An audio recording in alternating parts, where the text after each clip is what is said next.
Coming to you from beautiful Flagstaff, Arizona, this is the Drinking Horn Meadcast. Join us as we take a deeper dive into mead and mead culture.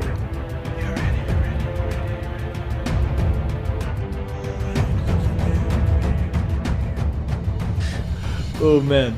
All right, well, record button's hit. So, all right, one last sip of coffee. Charlie's done with his. We're saving you. Saving it. Yeah.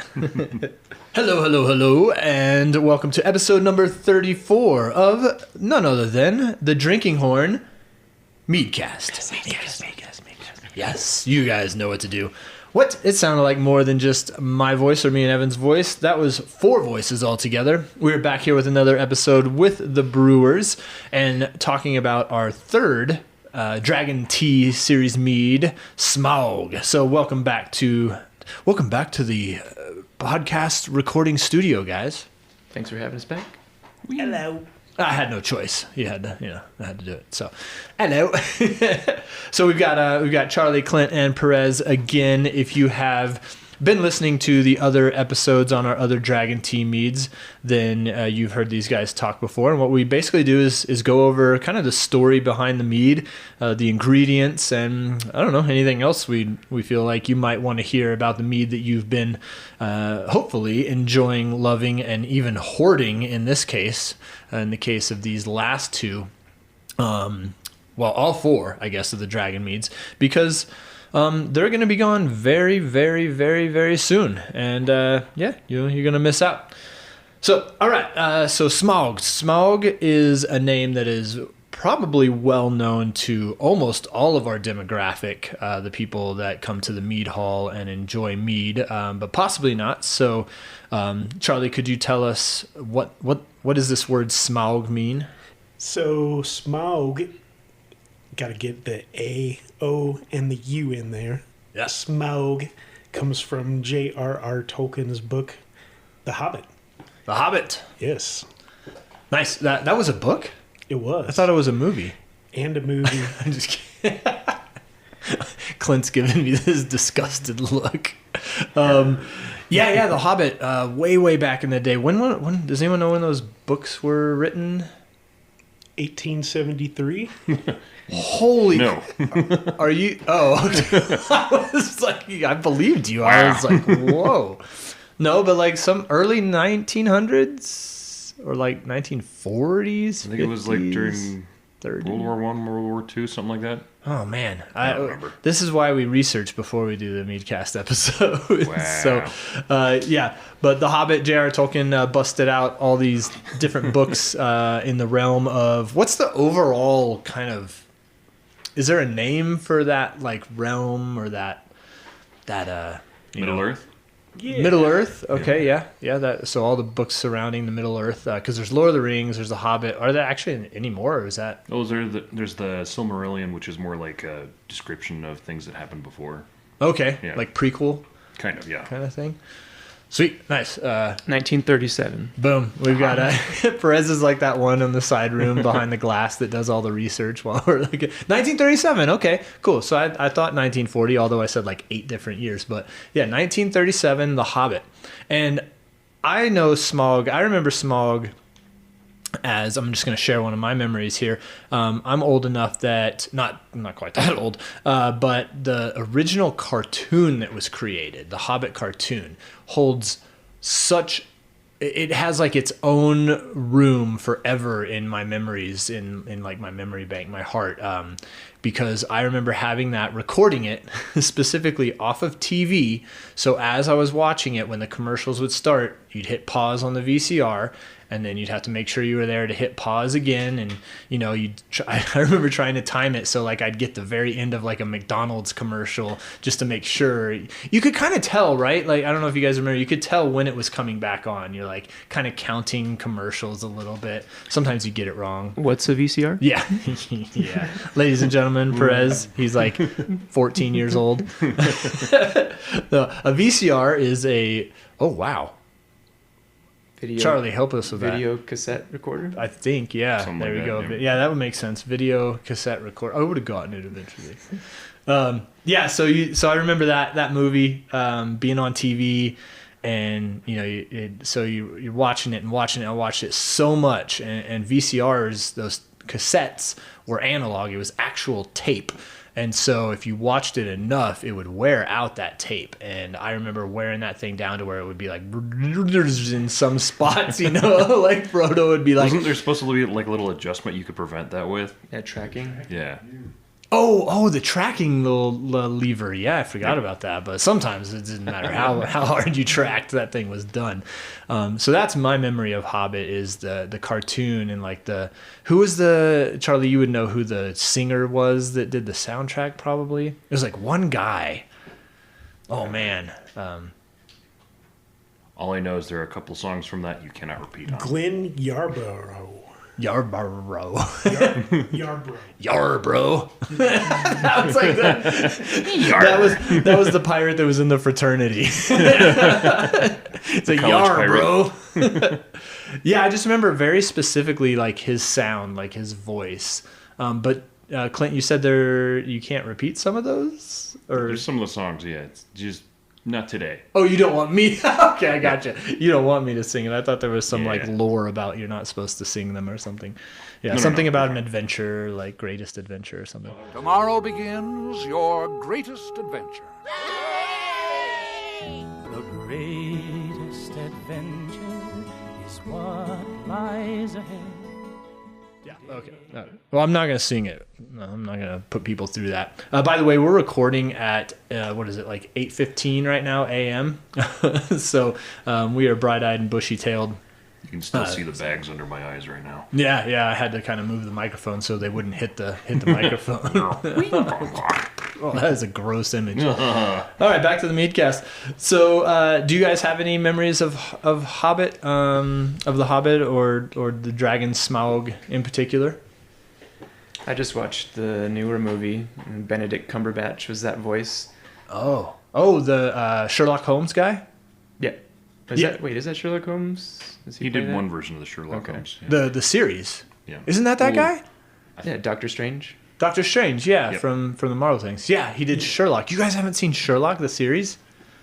I haven't. I might be totally wrong, but like it was really good. All right, so Benedict Cumberbatch was the voice of Smaug.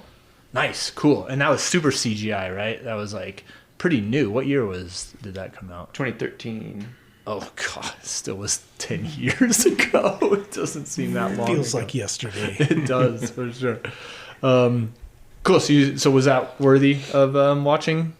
I liked it. Yeah. I mean, it's kind of cool seeing the behind the scenes too, where they show him doing all the voice work and how into it he gets. Oh. You look at his voice versus him and his other roles; it just doesn't match up very well, and so it's definitely different voice for him. I would assume, and I haven't seen the new one. We're talking about the Hobbit, right? Mm-hmm. The new Hobbit. Yeah, but I would assume, like, since he's the voice of Smaug, it's very intense. Sure. And normally his other characters are kind of subdued a little. Is that what you're saying? Yeah. Yeah. Okay. Cool. Nice. Did you guys see the newer one? I played the Lego Hobbit video game, and the What? it had a complete level dedicated to Smaug. That Whoa. was pretty great. A Towards Lego the- video game. Mhm. Oh, so like does it look like 8-bit kind of? Is that like the thought Yeah, with just Lego? Or? everything's made of Legos. in Gotcha. it, so. Yeah. So like your character's running and his little foot gets stuck in one of those little raised pegs Right. and like, And- oh, I and it's can't get game my foot over. out. Game over. Yeah. So we've got the newer 2013 Hobbit, the Lego Hobbit video game, and then Clint, what's your Hobbit memory? Oh. Let's see. How many books have I read? Oh, okay. Well, that's good. So you've read The Hobbit, like the actual book? Yeah. Oh, nice, cool. Yeah. Was that is that one of those? I mean, It's more normally of a kid story. kid story. Yeah. Oh, okay. So it's more tailored towards a younger kind of fanciful. I think it was literally written for Token's son when Oh. he did it. Yeah, as like a bedtime story sort of thing. Okay. Oh, Yeah, so nice. it kind of makes sense for that. But what was it? When they finally did Lord of the Rings, it was long afterwards, so it was more tailored to more adult themes. So. Gotcha. Cool. Well, I'm happy about that. Like, would have been way different if it was a kids movie for the Lord of the Rings trilogy. I definitely remember, because there was another Hobbit, not 2013, but like earlier. Wasn't there another live? There's several renditions. One of which was done when Tolkien was still alive that he abhorred completely. Okay. But it was, I think there was almost like live action, but there was some puppets in there somewhere. Oh. And then there was some sort of, I think, what do you call it? When they trace over the actual actor, it's a style of making things that hasn't been a big thing since the 80s. Oh, I remember the Cars had that. You ever watched video where the girl goes into the black and white kind of drawing thing where they drew over, that music video. Do do do do do do. Yeah. Take on me. Yeah. It's the same. Oh, it's not the Cars. It's the same style of the way they make things. Like, have you ever seen the heavy metal movie?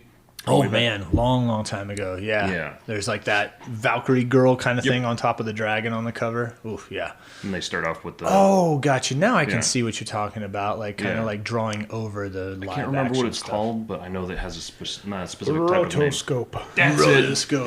Yeah. Nice. Thank you, internet. But smartphones. That animated version of The Hobbit was rotoscoped, I think, to some degree.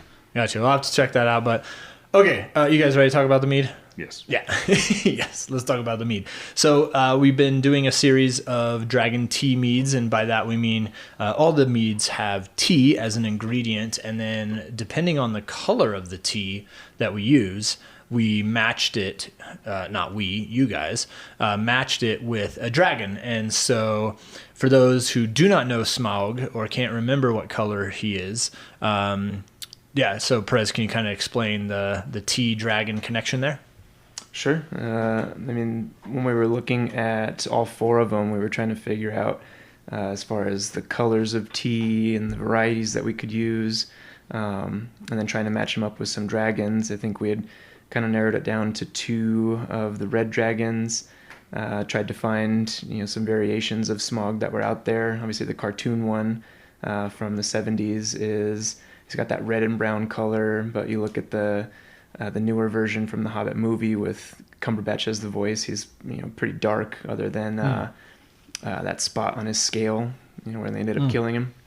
We figured you gave it away, right? Spoiler. Yeah. But yeah, a little more cartoonish on the label, but still kind of matches the theme of all the others. Artist that we used does a good job of keeping with the theme, but still making it his own. Yeah. And so you said you were looking at a couple other possible red dragons. Charlie, there was another red dragon out there? I can't think of. I think it was the Dungeons and Dragons dragon. That's right. Fyrkog. What is it? Fyrkog. Fyrkog. You guys didn't like that, right? Are you AGG, something like that? Man, that look on Clint's. It sounds like you've had a run-in or two with maybe that one. Yeah, yeah, the one on the original. I don't know if it's the original, but like the classic, manual for Dungeons and Dragons. Now I remember that we were looking at that one. But man, you got to go with Smaug. Like that's I think the one you got to do for sure. More classic. Yeah, more classic, more known, more relatable. So relatable. A giant red dragon is very relatable to me. Hey. Yeah. Oh, you got your, nice. Clint has his coffee mug. Again, it's about 8:30 in the morning with a red dragon. Kind of red. Well, that's a really cool mug, man. That's awesome. Well, we'll put a photo in the show notes. No, I won't. All right. So we had a red tea. And so we're looking for a red dragon. Pick Smaug. What tea was used? Is it just red tea? Is that there's something specific, some type of red tea? Yeah, it's called Rooibos, Rooibos, and it's African herbal tea. It's caffeine free. Oh, caffeine free. No, it's just kidding. Sometimes you want to buzz from the honey, not the caffeine. Cool. Okay, so Rooibos, Rooibos, not Roo. ROO. Correct. No I in there? There is an I. Oh, there is. OOI. I. All right. Is it robust, roibos? Oh, or gosh. something like that? Pronunciation. It's 8 o'clock in the It's a morning. different language. I don't know. Yeah. Cool. So an African herbal tea, caffeine free. And that's the first time we used red tea in a mead before, I'm sure, I would think, right? Yeah. The only other tea we've really used, is there anything besides metheglin that has used a tea before? And then I Elliot. think that's it. Well, yeah, besides, yeah, true, all the Dragon Tea series. Cool. So tell me about that. How did the process go with picking out which tea? Was there a couple different red teas that you tried, Charlie, before picking this one out? Well, it was the easiest to get a hold of, that's for sure. So, and I think one or two of us had it before, but a lot of us were new to it. So we just got some and all tried it, and it was very tasty, kind of earthy tasting, and we were like, hey, we can work with this. Let's stop our search here and continue onwards. Nice. Sweet. And Clint, you're kind of a tea guy, I consider you for sure. What is there multiple, like how many, is red tea have a lot of varieties or very few? Anything made from rooibos would probably be considered the red tea. Everything else is going to be made from the actual tea plant. Or otherwise it's called an herbal infusion. Okay. I totally understand what you're saying, but can you explain that a little further, what that means? You said the tea plant. So is rooibos using a different part of the tea? Nope, it's a completely different plant. So it is also considered an herbal infusion. But yeah. Oh, okay. I think I understand. So like white tea and green tea are different like parts of the tea leaf's life cycle, whereas it's plucked at rooibos... certain points in the growth cycle per year. Okay, and then rooibos, I'm going to pronounce that like 5 different ways. Red tea, rooibos is a different species, like would have a different scientific name to it. Yes. Oh, okay, cool. Awesome. And so taking that red tea, we'll talk about the other special ingredient that we ended up with, but were there any... What was the thought process of what you're going to match with that red tea? Yeah, I mean, this was a homebrew that I had worked on that I wanted to make tej in that category of historical mead. Just spent months trying to find a commercial example. Needed to try to find one for the homebrew club. That way we could try to have a sample to compare to, and was able to find that you use gesho, either the leaves or the stems. So we had submitted a recipe to our good friends at TTB, and we said, hey, we want to use this and make a traditional style. And after a couple weeks, they finally came back and said, nope, can't use it. Not enough research on it. Not considered, USDA accepted ingredient. But at least to try to keep with the style, the version that I made had some of that red tea. I had some vanilla beans in it, some African honey that we'll talk about in a second and where we got that from, and then some gesho. When I originally made mine, I had only used a little bit, boiled it for a couple minutes, and it's pretty awful. It's very bitter, especially when you boil it, and I tried to do a second version of it where I cold steeped it, did it for a couple days, and figured, okay, that's plenty. But yeah, grassy, dirty kind of flavor overall. Definitely needed to be masked by a lot of honey. But I mean, traditionally they would use that to start the fermentation because there'd be a lot of bacteria and yeast on it. Throw that in with the honey water, and it would spontaneously ferment. Low alcohol, give it some bitterness, give it some sourness, and had to be consumed fresh. But obviously we didn't want to be doing some wild fermentations and needed to have a bit more control on it. So eliminated the gesho, kind of substituted it with some other things to keep with the style, keep with the the African theme, I guess, with the special type of honey and the tea. Nice. Yeah. So it's funny to have such a classic style example not able to be created commercially. Right. And I know that there is even a meadery down in the valley now that is an Ethiopian Tucson. Or Tucson, sorry, in Tucson, in the old pueblo that is creating Ethiopian inspired meads, but yet still not able to use that root. Right. So maybe that'll change once know. mead grows a little bit. But sounds like you're like, I don't really care if it does or not. It tastes weird. I mean, I'm sure it can be done well. Yeah, that guy's using hops as his substitute, fairly close, gives it the bitterness. I think we'd have to rely on someone like our Brewers Guild to try to be working on those laws. But, if you get it at the state level, you still have to be able to go above that at the federal level and convince them, hey, here's the research, here's whatever they need to change all those laws. And it's like, who's going to go through the effort to do that just to say, we want this one ingredient to be used? Yeah. Maybe them down in Tucson will do that for everybody. But so we've got the red tea, we've got this honey variety that we'll talk about here in a second. But we also have another ingredient. What did I forget, Clint? Vanilla beans. Vanilla beans, yes. Yes, that is actually a huge ingredient in this for sure. And so, vanilla beans were in it, and that was in your original recipe as well. Cool. So, just a cheap, addition, vanilla beans. Yeah. Yeah, only like $400 a pound or something. Yeah. Yay. Cool. So let's talk about that third ingredient, the honey, because it is not only it not only plays a big part in the flavor of our mead, but it's also, I think, probably, Charlie, you could tell us, is this the only time we've not used an Arizona honey in our mead? I believe so. We usually do the orange blossom honey, and a few times we've done mesquite honey, both of which come from Arizona. But this was the only one that I can think of where we've reached not only outside of the state, but outside of the country. Woo, outside of the country. How far outside of the country do we go? Miles and miles and miles. I wanted an exact number and in kilometers. So this is the miombo. Is that right? Miombo blossom honey, which is kind of a cool story with how not only how we chose this honey, but also a connection that we were able to make. Actually, Perez was able to shake the hand of the person who brings this special honey over and imports that. Not only this honey, but a lot of different varieties. So miombo blossom honey. Do you want to speak a little bit to that ingredient? Any of you guys?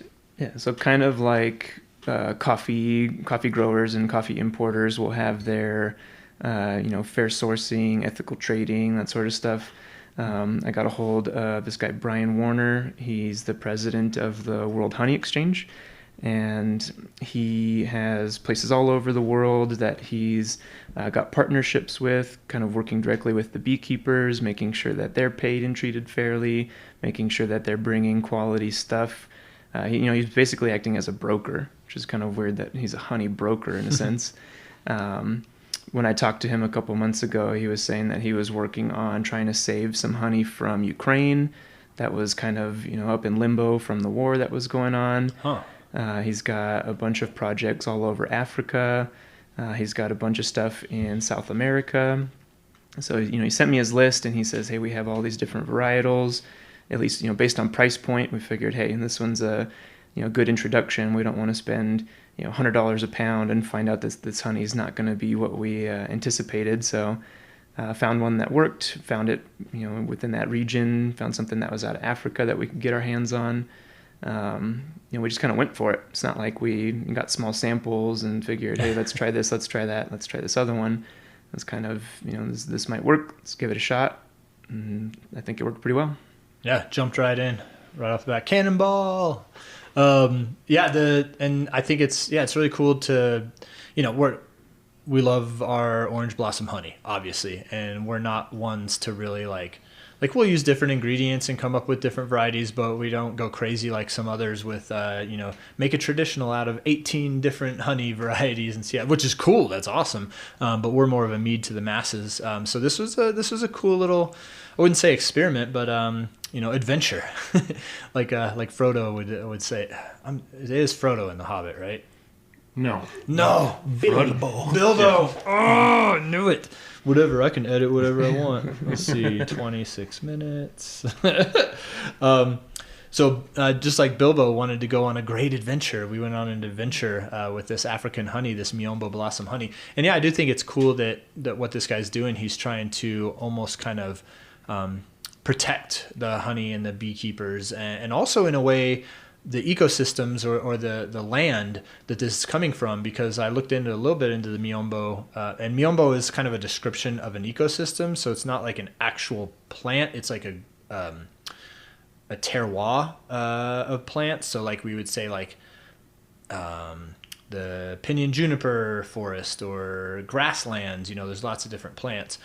So miombo blossom is this area. Miombo is this forest land that instead of going in and bulldozing and turning it into something else like agricultural land, farmland, or development, he's trying to say, hey, we can keep it intact, or the beekeepers are, we can keep this land intact as is and still get, make it economically viable.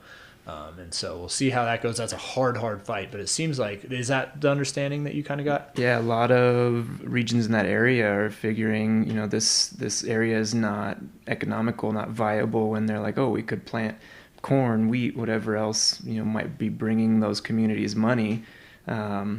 But partnering with them and saying, hey, we'll buy this from you, we'll pay top dollar because it's worth it. And it kind of, I guess preservation is probably the best word. It's not like he's reforesting it, but it's definitely keeping that region intact, making sure that it doesn't get bulldozed or turned into something else. And for the region, it's pretty much the only place in the world that's available. So if that was to go away, then bye bye miombo blossom. Yeah, and it would take a lot, as Charlie just said, this is the first time we've ever used mountaintop Arizona honey. It takes a lot for us to do something like that, and I think that story and the flavor helped a lot too. I love the flavor of that honey, but that story really helped us decide that it was okay to reach beyond Arizona and grab that honey. So, speaking of, do you guys have tasting notes? Like, what do you guys think? Because I got a cool tidbit on how they kind of process the honey, but flavor-wise, were there certain notes that you guys picked up on from the mead itself? It seemed like maybe a little brown sugary kind of taste. Cool. Like molasses, burnt sugar. I heard molasses a lot, and that's how I kind of ended up describing it. And then to add on to that, I would say, and this could be just my brain working this way, but like a smokiness. But like molasses is almost like a toasted or burnt kind of sugary kind of thing. So I don't know. Maybe I'm the only one. Anyone else feel like a smokiness to it? Yeah, I got a lot of smoke. I know Charlie initially, when we were working with the tea, he was using leather. Kind of that earthiness. I think. As a tasting note. Yeah. He wasn't actually using leather, were you? Dipping your belt in there? Yeah. Oh, sorry. Yeah. Well, I'll take that out of there. I was wondering why you're bringing your belt in every day. But yeah, a lot of earthiness overall. One of the things that Brian was talking to me about with the process of, especially this one, the beekeepers have to hike 2 hours from where they are to get to their hives. And they basically will make like a campfire next to it and use that to smoke the bees away from the hives.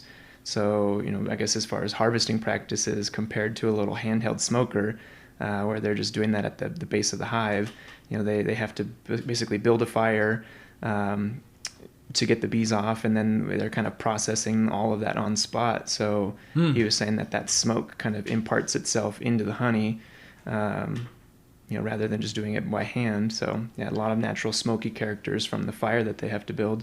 And then they got to hike it two hours back to their village. So it's a crazy process that these guys are having to deal with.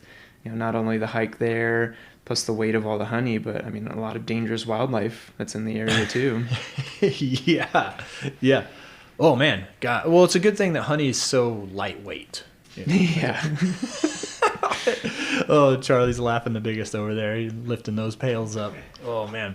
That's cool. Good. I'm glad I got that smokiness, and that makes sense. You want to do as much processing while you're out there. You don't go out there take the trays all the way back, your 2-hour hike, and then bring them back. You want to try to get everything done right there. So you do need that billowing smoke, and it will get on the product more. So, that's cool. That's interesting. Yeah. Clint, any other notes that you get from this one, whether it's the miombo honey or the tea or the vanilla bean? Well, nothing really that hasn't already been said. Yeah. Cool. I think the vanilla to me also, when I think about it, it comes out and it kind of enhances that molasses brown sugar that we were talking about, and almost gives it a little bit, not a whole lot, but a little bit of a barrel aged kind of sense to it.